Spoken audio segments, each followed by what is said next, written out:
Ce matin, tu m'as réveillé. Tu m'as réveillé ce matin et tu m'as dit que tu m'emmenais quelque part. J'ai demandé où et tu ne m'as pas dit où. Tu es parti et tu as pris la voiture, tu as dit monte, on y va.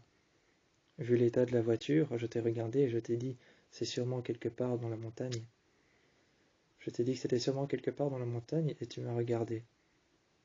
Tu avais un léger sourire aux lèvres. Tu avais un léger sourire aux lèvres et quand je t'ai regardé et que j'ai dit c'est sûrement quelque part à la montagne, j'ai compris alors que c'était là-bas qu'on allait. J'ai compris que c'était là-bas qu'on allait parce que j'ai vu l'état de la voiture. Il y avait plein de boue partout. Partout dessus, il y avait plein de boue. J'arrivais même, si j'appuyais assez fort, j'arrivais même à marquer mon nom dans la boue. Et il y avait plein de crasse sur la voiture.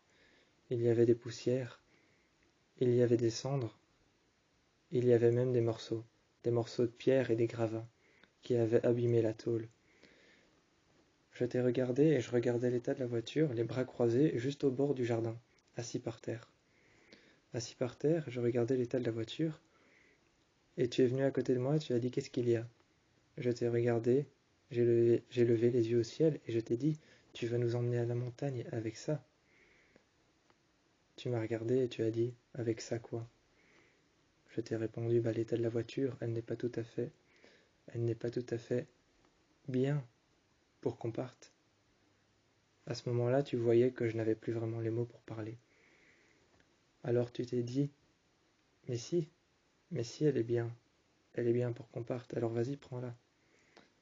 Tu m'as donné les clés et on est parti.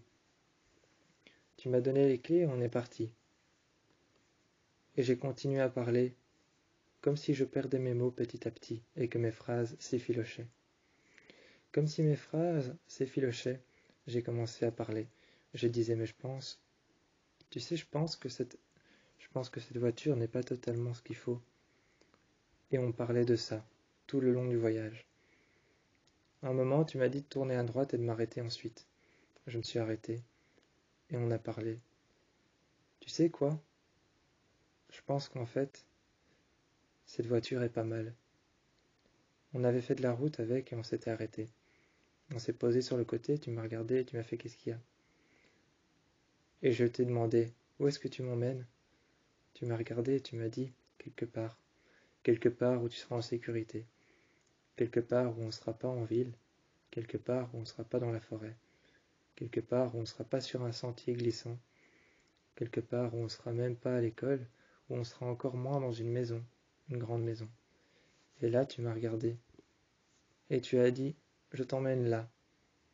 Devant moi, il y avait la longue route et petite route d'un périph'.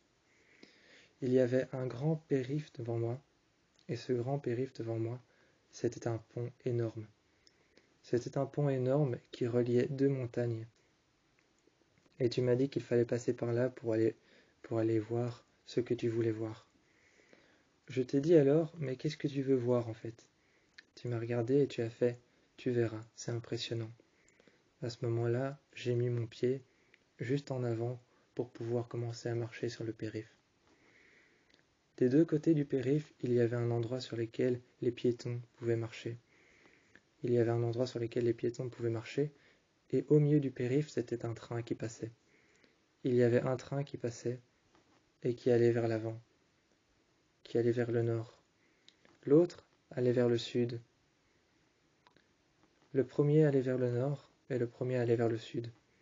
Au milieu, c'était des trains qui passaient. Il y en avait un deuxième, et un troisième, et un quatrième. Et ils se poursuivaient tous les uns après les autres. Il y avait 4 voies au total. Au total, il y avait 4 voies.